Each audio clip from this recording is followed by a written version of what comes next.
I live in fear of not hitting the record button, get halfway through the meat of the thing, and I go, shit.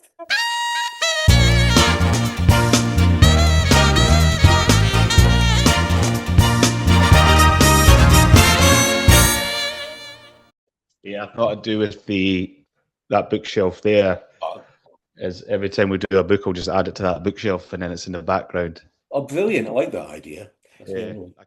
So shall we start on on the midnight train to Georgia? I knew you were going to do that when we started talking about it. Let's yeah, so it's not really a sequel to Midnight Library. It's more of a continuation of the world, really, isn't it? Well, yeah. Here's the book as well. Did you Uh, get the same? Did you get the same version? yeah, but on Apple. Oh, I know. It's got the Apple Books one's got the same cover. that's it. Yes, That doesn't make it all right, but I'll ignore it. so Midnight Train, not quite a sequel to Library. It's the first time we've done two books by the same author as well, which is quite interesting. Mhm. Um, and I think from the little online chats we've had building up to recording this, I think we're both looking at it from slightly different perspectives. You're seeing it as being having a political angle to it, and I'm seeing it as a bit of a morality tale.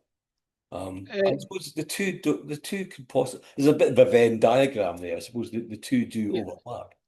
I wouldn't say, yeah, I think that the political side of it's not at the forefront. I would definitely say it's a morality tale as well.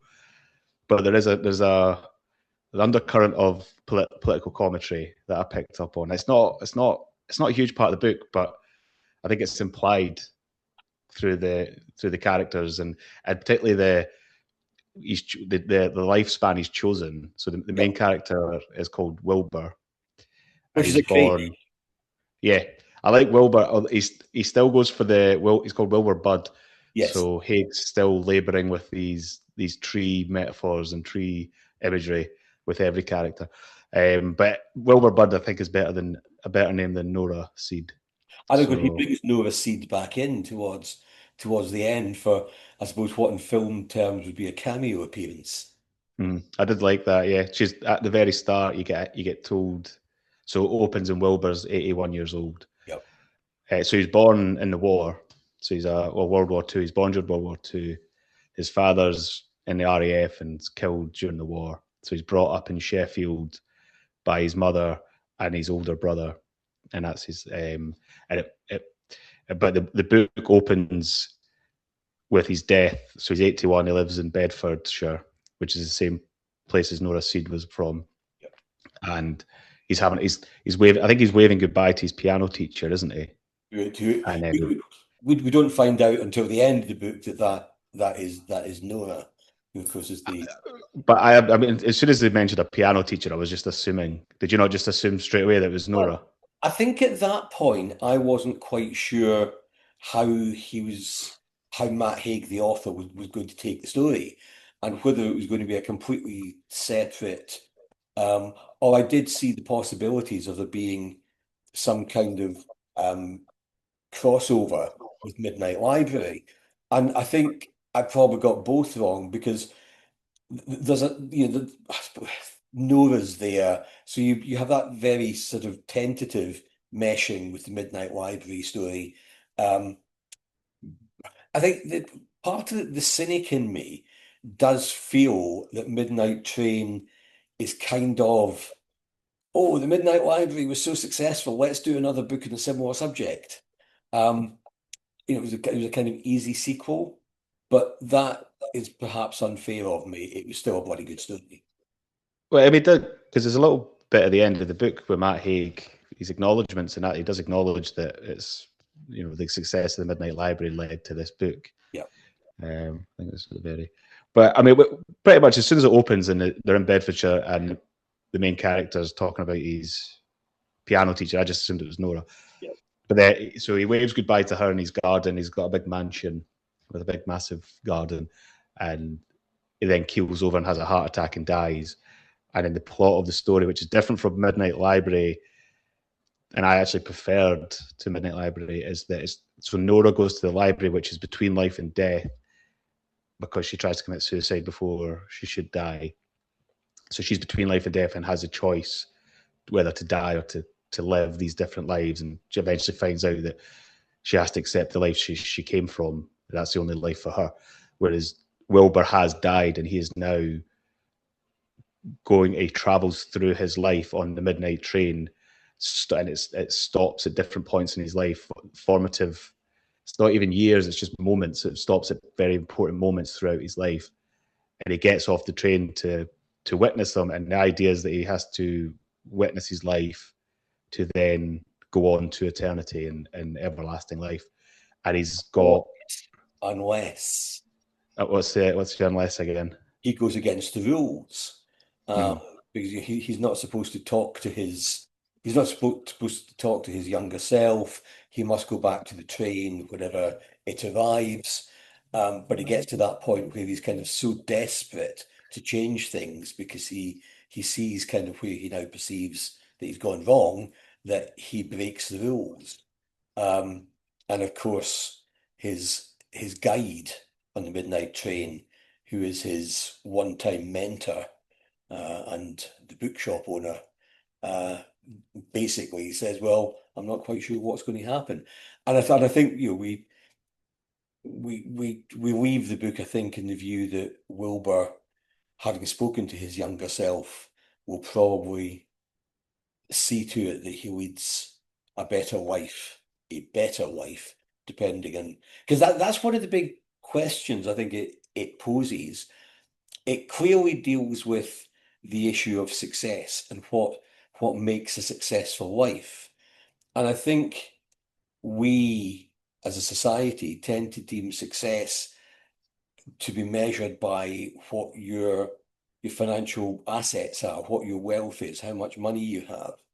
But what the midnight train offers us, and what is I now my advan my in my 60s, looking back, the success is about much more than just how much money you've got in the bank. It's about your relationships with other people.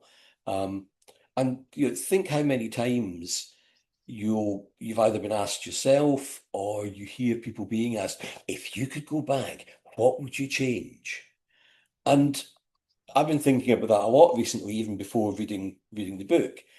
And I come to the conclusion that actually I'm 65 this year. And actually I'm very happy with where my life is. And if I went back and changed any element of what we've done in the past, it would lead me to a slightly different end point. There are junctions in my life where I could have gone off and earned much more money. Where things could have gone disastrously wrong. Uh, But all in all, everything we've done, everything I've done, right back from when I left school and decided I wanted to go to agricultural college, which that's an incredibly daft idea looking back on it now. But if I hadn't done that, I wouldn't have met Kate, and so yeah, I think Midnight Train does open us up to thinking about what a successful life actually is. Yeah, I'd say that's one of the main, probably the main theme of it is. So Wilbur, as his life goes on, so you get it from right when he's a baby. So there's dead Wilbur who's watching Dead Will. his life is coming off, and as you say, he can't really interact with himself when he's a very young baby. The baby sees him, Yep. but as he gets older, he's witnessing his life. But the alive Wilbur doesn't really see him. But there's hints sometimes. The alive Wilbur thinks he hears him speaking in his ear. And I think when he's on acid, when he's a teenager or a young adult, he sees the dead Wilbur watching him, and the dead Wilbur looks like Wilbur when he's on his honeymoon. So the honeymoon's like the like kind of his honeymoon's his sort of like key point of his life. That's when he was at his most contented, and that's when he was at his like the purest form of Wilbur, his guide tells him. So he looks like he is when he's on his honeymoon when he's about 29, 30. And So of course, yeah, that honeymoon is also kind of the junction point where he's got his bookshop. He's going back off honeymoon to a meeting with the bank to basically start building what will be his empire, and building that empire kind of spoils or changes the nature of the relationship he has with his wife, his new wife. And as you know, the dead Wilbur looks back and sees, well, actually, if I'd been a bit more content, maybe the relationship with Maggie might have survived in a way that it didn't. Yeah, so he ends up he lives up he grows up in poverty in the post-war years. He has an older brother who who dies in a car. They're getting chased by the police after a Rolling Stones concert, and his brother dies. And that you get hints that Wilbur never really deals with the grief or the guilt from that. He He blames then, himself. yeah, he blames himself. Uh, Maggie, who's his wife, who grew up with him, they eventually get married. There's various setbacks in his formative years. He gets accepted to Oxford but can't go because of his brother's death. And he inherits a bookshop in Sheffield, and he's running that very successfully, and he's got a passion for reading, and he knows when people come in, he's got a very personal service and can tell people what books are right for them. When he goes on his honeymoon, he comes back and, as you say, he starts expanding his business and becomes basically opens. It's called Bud Books, but it's basically Waterstones, isn't it? Basically, yes. Yeah, he becomes a multi-millionaire. I think he's on Dragon's Den, and again, that was very like the Midnight Library, where there's all these very fantastic lives, and everybody's Nora's got all these lives where she's like an Olympian, and every life that you lead, you're always this. So he has a very successful life materially, but as you say, at the cost of his personal relationships, and And, he. and at the end, at the very end, and again, which is at the start, we're at the end of his life. And he's got a piano teacher coming in, and almost the only personal contact he has by that stage in his life at 81 years old is the piano teacher and the gardener, because he has destroyed his relationships with his wife, his wife who he hasn't spoken to for decades. Yeah, I think they say 30 years, and it's 30 years, and because it came out in 2026, so the events, his death, he dies in 2026. And The split of his life. his best friend, who has been with him almost since the start of his business, who he unceremoniously dumps as the business gets more successful. He's been quite a ruthless individual. Um, but and he kind of moves from being this likable character to being this unlikable character, and then shifts back to being a likable character again. Um, I Yeah, think. the dead Wilbur certainly, as he's watching his life, and he goes back and he sees.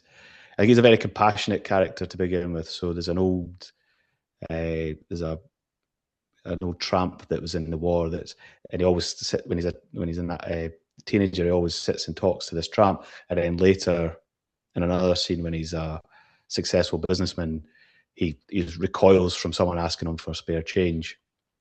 So that's essentially, he loses himself. He loses the side of him that's compassionate and caring, and the part of him that Maggie fell in love with. And so he loses Maggie, who's his wife, and it's not a big dramatic, and he's not malicious or anything. He's just dispassionate. He just doesn't. He's again. So his brother dies, and they're getting chased by the police. Have a fight at a concert, and his brother, who's been in and out of prison, stabs someone, and they have to flee the concert, and they're getting chased by the police. And his brother crashes into a tree. But Wilbur started the fight essentially, so he's dealing with that guilt. But I can interpret Wilbur's got post-traumatic stress from it, and he shuts it down, and he has nightmares, and that hangs over his life. And instead of dealing with it, he pushes himself into business, and he thinks whilst he's doing it, he thinks he's living, but he's by the end of his life, he realizes that he wasn't living. He was just distracting himself from the inner turmoil, and by doing that as well, he's pushed everyone that loved him away. So he doesn't have a good relationship with his mother. He loses his wife, he loses his friends, and he has no, like you're saying, by the end of his life, he has the gardener, the piano teacher, and the landlord in the pub. All the people he knew from his business, none of them have kept in contact with him when he retires. And And you're talking multiple decades. You know, his ex-wife, they haven't spoken for decades, despite the fact he sent her his phone number 6 years previously. A couple of touching scenes, and one was when he and Maggie effectively split her when she tells him that she's going back to Sheffield. But she writes him a letter, and just before he dies, he goes searching for the letter, and he can only find the last page of it. And I just think this is really quite a powerful piece. This is Maggie, his wife, writing to Wilbur. You are forever somewhere else, even when you're right next to me. It's important for me not to succumb to fantasy. I doubt I will ever travel the world. I imagine I will be consumed with looking after my dad's increasing needs back in Sheffield. Anyway, this is not easy. I know you think of me as strong, but I am not. I feel as fragile as a leaf in the wind right now. It seems like I have been holding my breath through this whole letter. I feel if I exhale, I will cry and never stop crying. I know you went through a lot when you were younger, as did I, but we can't be trapped by that forever. I can't fix you. I can't even fix myself. This is heartbreaking, but sometimes you have to let your heart break in order to stay alive. I want you to understand that. I want you to understand too that our love is always still there. God, I can feel the hairs in the back of my neck just going through this. I want you to understand too that our love is always still there. Can you remember my silly theory of art, that people grow old around art, but the art stays fresh? Well, I think in a way that is true for memory. I don't know how to explain it, but I like to believe we are still somehow at the theatre when you walked over to me, or on our wedding day, or on our honeymoon, or looking up at the stars one drunken evening, or happy pasting up wallpaper at Broom Hill. I love you, Wilbur, but I'm also leaving you, and I don't know where the past hides, but I will meet you there. Ooh. To get you all emotional, did it? It does. I just think it's a really powerful piece, which I think just kind of sums up their relationship. You know, they quite literally. I mean, they don't have children, and we never find out whether that is through choice or Well, is, she miscarries one, doesn't she? yes. But And then then, there's when he's in New York.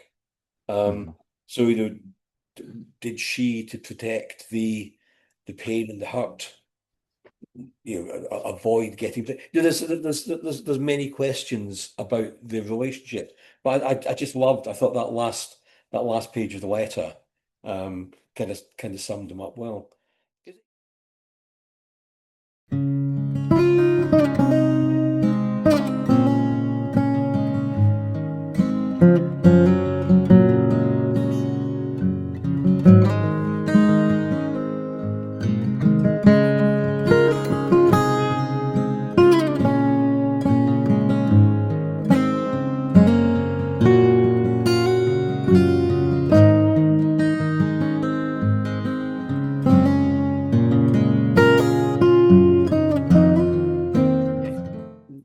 The big things in Wilbur's life that he missed.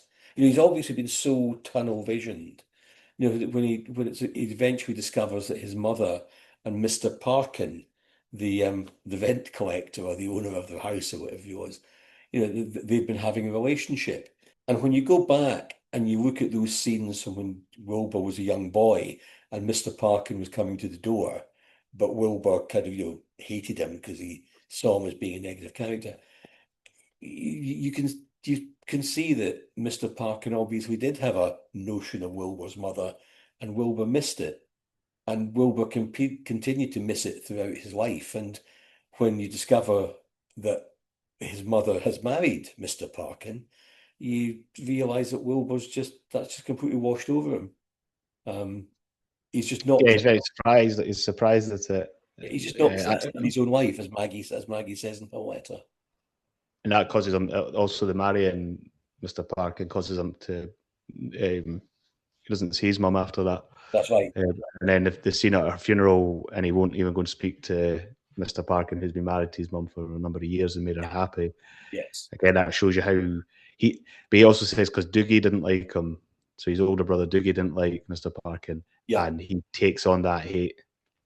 But when I first read that, I thought maybe that Mr. Parkin was getting favours from Wilbur's mother to pay the rent.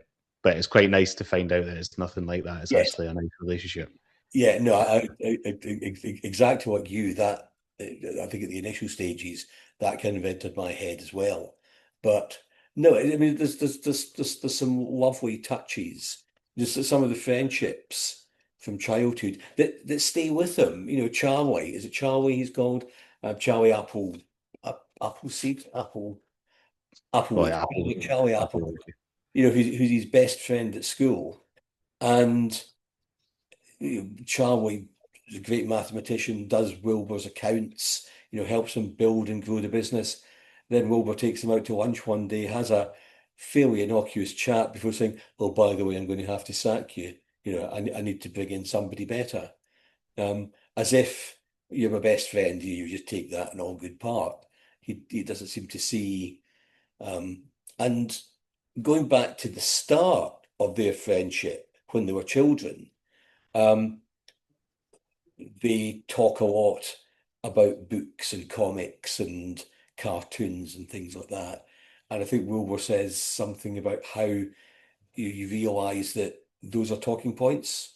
It's kind of without those comics and cartoons and books, what would the talking points have been that developed the friendship that he ultimately had with Charlie?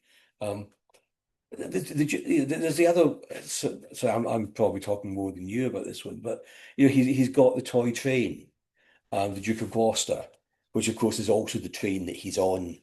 at the end of his life. And as a child, he's always believed that his mother saved up to buy him that train because she knew he wanted it. Where in actual fact, his brother Doogie, the very much black sheep of the family, has nicked it for him. Again, because Doogie knows he wants it, the family can't afford it, so Doogie nicks it. Um, can you fault the lad for doing that?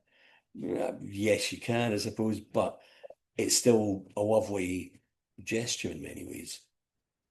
Yeah, yeah. I mean, I did want to kind of think about the trade more, but as I say, I only finished the book last night, so I haven't thought as deeply. There must be some significance on the train. So the train's a toy train, then that his brother stole from, and then he's riding that through his life. Yes. Um, but I mean, because the central relationship is Maggie and Wilbur and their love story, and it's a really nice love story for the first 2/3 of the book. Yep. And then like that, the part you read there, again, it's not a dramatic falling apart. It's just this, and it's probably much more accurate to real life. It's just this slow drip, drip, drip of them separating away from each other until they're in their mid-50s, and she's had enough.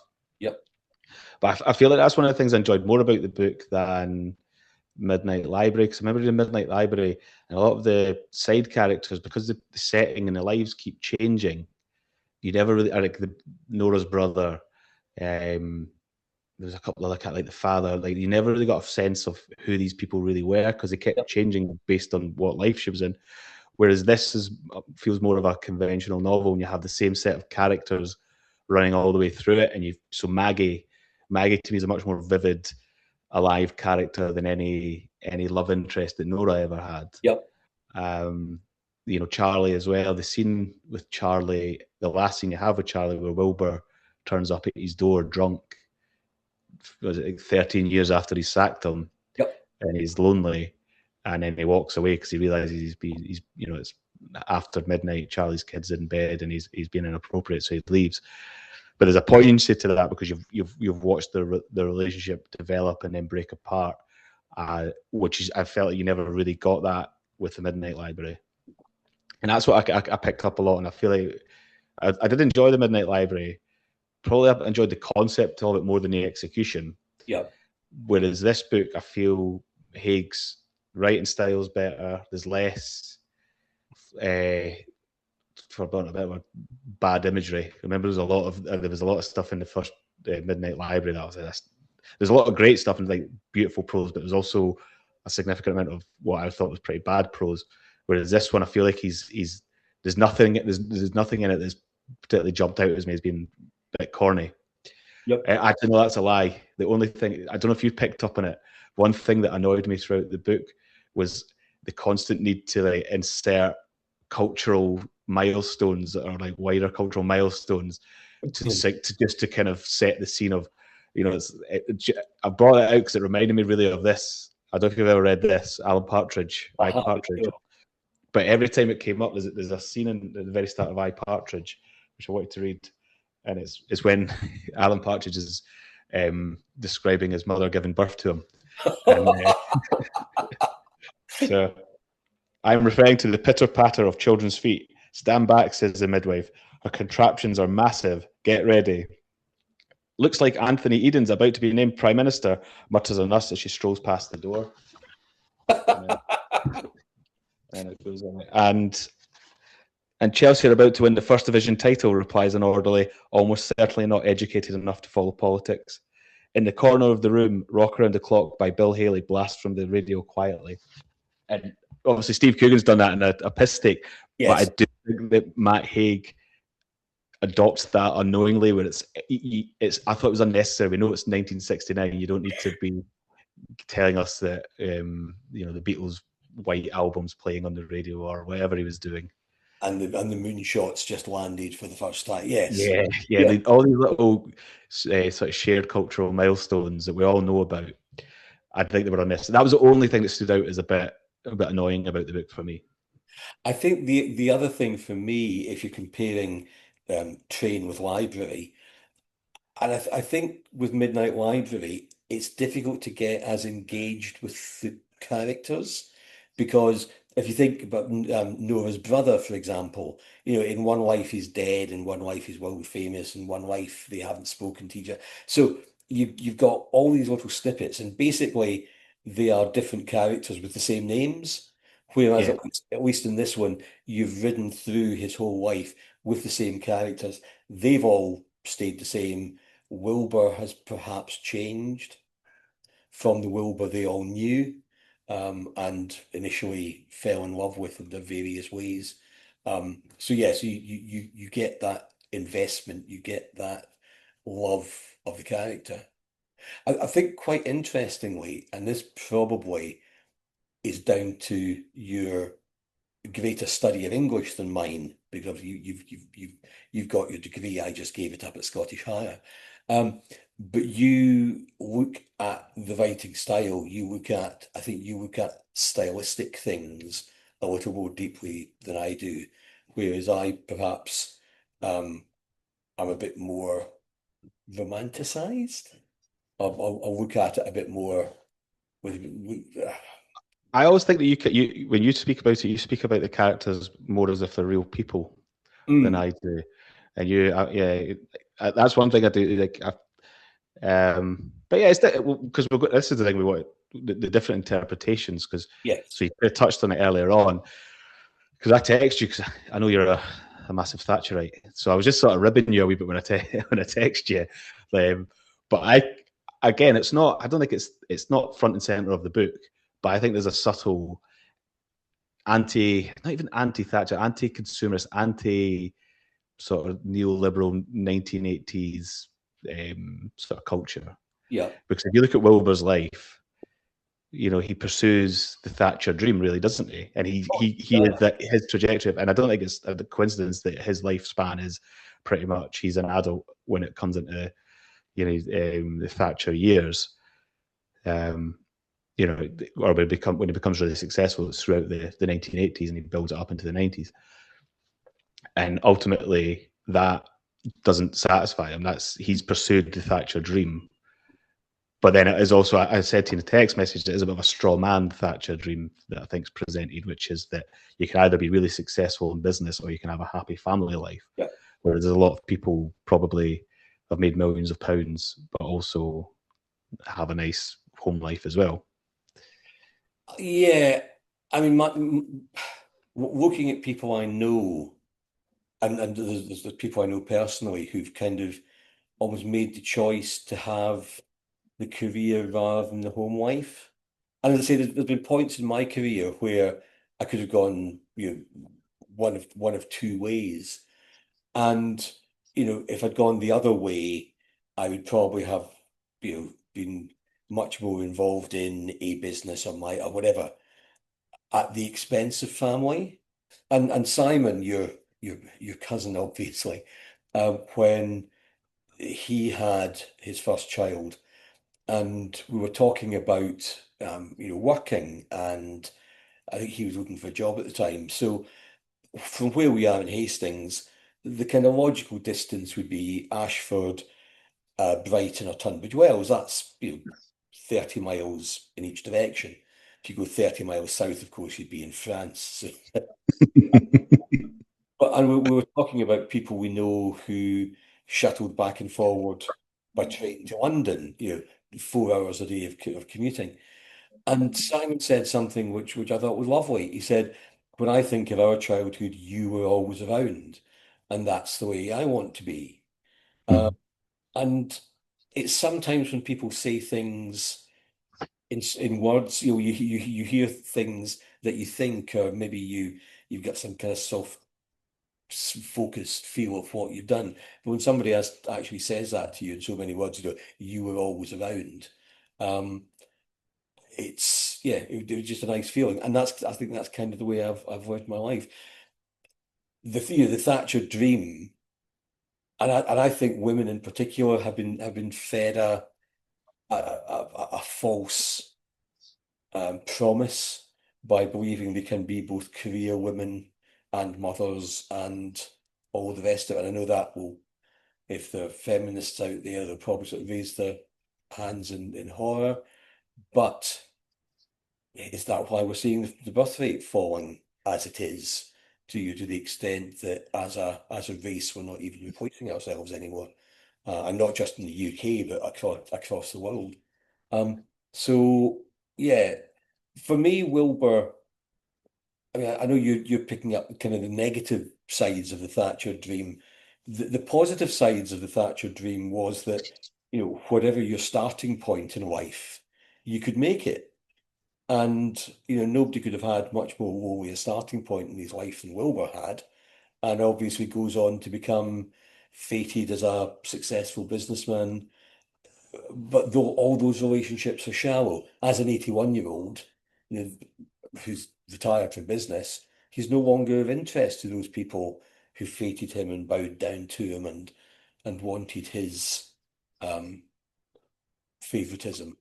Because Yeah, I mean, because that's ultimately it. Is it the pursuit of wealth at the expense of everything else yes, is empty and hollow in the yeah, book, and I probably would say I would agree with that. That Wilbur pursued wealth and to the detriment of everything else in his life, and by the end of his life, he regretted that, and yeah, that's where he goes. So he goes back, and then we were talking about the sort of the fulcrum of it all is on his honeymoon, where he's at his purest form, where he's happiest with Maggie, and they're in Venice. And so there's a prologue, and the Wilbur on the honeymoon thinks he sees himself on the Rialto Bridge, I think it is. yes, And then one of the rules is that the dead Wilbur can't be there when his alive self falls asleep. And this is where he goes off. He breaks the rules that you mentioned earlier, and Wilbur decides that the dead Wilbur decides there's so many. There's going to be another Wilbur in a minute too as well, which is yes, dead Wilbur decides to break the rules and doesn't get back on the train when he should, and follows his alive self and Maggie back to the hotel, where alive Wilbur falls asleep and then starts dreaming, and then dead Wilbur and dreaming Wilbur go on the train together and watch the rest of his life from that point together, so that the dreaming Wilbur can change his life. And that's ultimately what happens. Dreaming Wilbur witnesses what his life becomes and rejects it. And when he wakes up, he tells Maggie that he's not going to go to the bank manager's meeting when he gets back to Sheffield, that he's happy with the one shop that's very successful on its own and is enough to live a comfortable life with Maggie. And you're left with that positive note that he's going to stay with Maggie. But then then you get into all the timelines, and there's different, it's the same with Midnight Library. There's multiple versions of the same of lives. So the interesting thing I think about making that change, so sticking to being a small but successful business with a personal touch, is obviously his guide on the train is Agnes Bagdale, who was the owner of the bookshop where he goes to work as a teenager. She's got this wonderful ability to meet somebody and immediately identify what books they will like to read. And that's a skill that Wilbur has as well. And you're right, when Wilbur's a young boy, she recognizes that in him. So when you actually think about the small businessman Wilbur, the one bookshop Wilbur, he it's a Wilburful life. Um, he he was probably better, the staying as a small businessman, having those personal and close relationships with his customers, recommending Well, the books. that's the other thing, as he grows and grows and builds this multinational book empire. When he was younger, he was always reading, so he was always going into this Bagdale's shop, but he couldn't buy the books. But Stopped reading. yeah, so he stops reading as he becomes a successful businessman selling books. And again, that symbolizes him losing that part of himself through the Yep. process, which really defined him yeah, as a businessman. Was when people would come into the shop, he could sell them a book because he'd read so many books himself, and he had this intuition about people, and he loses that. Yep. So the Wilbur that the dreaming Wilbur that wakes up and decides he's only going to have the one shop, I think will have a happier life. I think, to be honest, from what you've described of yourself, it sounds like you made similar decisions to dreaming Wilbur, that you need to have that balance of, you don't want, you could be, if you're really poor and destitute and have a family, that's not a great way to live. But I also think on the other side, you don't want to have, I think there's a certain amount of wealth that any person needs. And Yeah. once you get beyond that, you're not going to get any happier. No. Like you need, you need a nice house. You can pay your bills. You get a bigger house, you get a bigger car, you get a better, but you still have a car, you still have a house, you still have a Yeah, stereo.